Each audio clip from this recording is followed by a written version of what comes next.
Hey guys, let's begin with the next chapter of this module, indexes. What do I exactly mean by indexes? Remember I told you that India has two popular stock exchanges, NSE and BSE. So NSE has an index called NIFTY and BSE has an index called SENSEX. What exactly does SENSEX or NIFTY do? So they tell you the exact sentiment of the market today.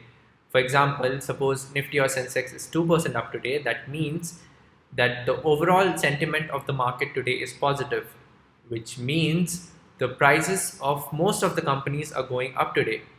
That does not mean that prices of all the companies are going up today. It means the prices of majority of the companies are going up today. That also means that there are more buyers in the market today and less sellers.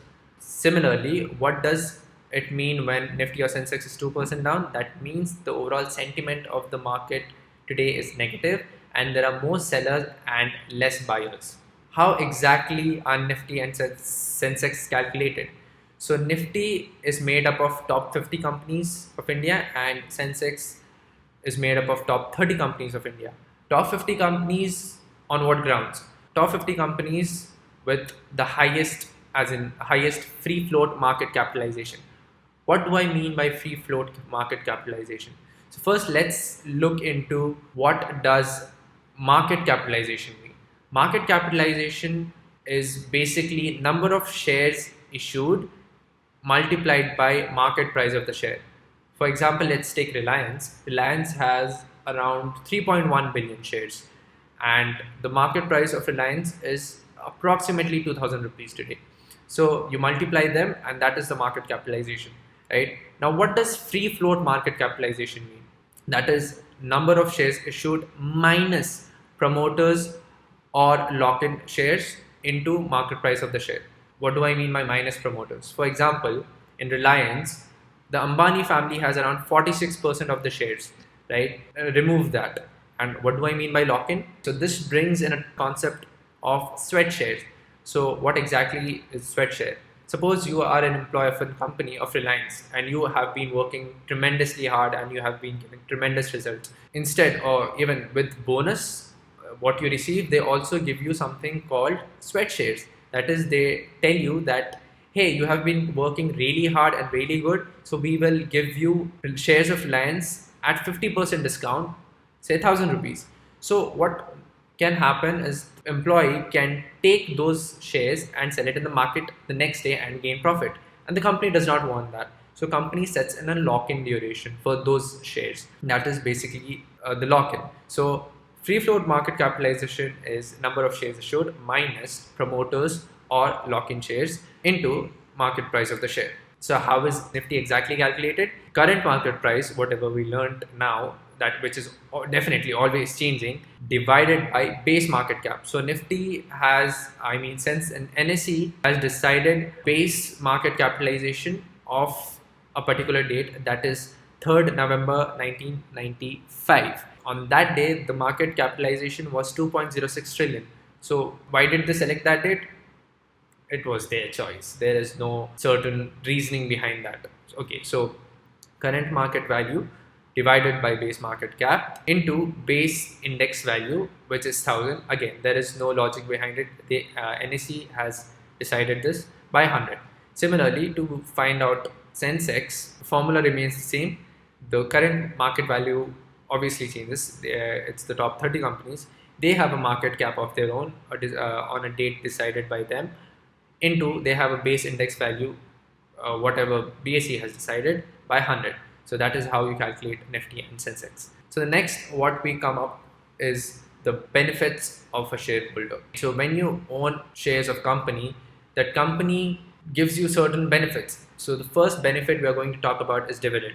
So what exactly is dividend? So when you hold shares of a particular company, the company earns profit, and when they earn profit, they want to distribute the profit because you are a shareholder. Dividend, it is not necessary that you will receive dividend. It is completely based on the company, but it does not mean that the company is bad if they do not distribute dividends, because they can use that that profit into expanding the business or making the business even better. So it is not compulsory, but many companies do give you good amount of dividends. Having said that, do I mean that suppose the company is planning to give dividends tomorrow and I buy the shares today and I'll receive dividend tomorrow. No.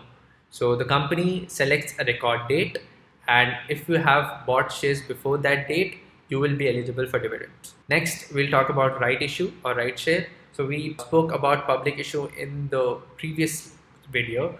So right issue is similar, but as public issue is open for everyone, right issue is only open for the shareholders, and they get more shares for a less amount. Whatever the price of the share is in the market today, it's not the same price. The price is cheaper. It's on a discounted rate. So next we'll come to bonus issue. Bonus issue is when the company decides to give you free shares, but the free shares come with certain amount of ratio.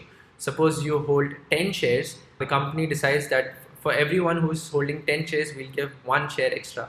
Suppose I'm holding 10 shares of Infosys, and Infosys plans to bring in bonus issue. Infosys will be like, hey, you own 10 shares, I'll give you 1 share. If you own 100 shares, Infosys will be like, hey, you own 100 shares, I'll give you 10 shares free. Right? So that's bonus issue. Last, buyback. So the company sees that, okay, so the prices right now is kind of going down, but our company is going to make huge profits and the prices might go up. So what the company does, it buys back its shares, right, from the shareholders, and they will tell you that, hey, the market price is 1,000 rupees of our share today, but we'll give you 1,200 rupees and you can sell us our shares back. So whenever the price or whatever plans they have, they will probably execute the plans, and when they again sell the shares, they'll sell at a higher price. Now let's talk about the Indian stock market. The Indian stock market opens at 9:15 in the morning and goes till 3:30 in the evening. Why 9:15? So from 9 to 9:15 there is a pre-open session. What exactly happens in this pre-open session? The first 7 to 8 minutes there is a price freeze, whatever the market opens at a particular price, and then there is order collection. So there would be people who would be buying shares, there would be people who would be selling shares, there would be someone who would say, hey, give me 5 shares of Reliance at 1,000 rupees. Someone would be like, hey, give me 5 shares of Infosys for 1,000 rupees. Someone else will be like, hey, give me 5 shares of TCS for 5,000 rupees. And there would be sellers who would be like, sell 10 shares of Mahindra and Mahindra today for me.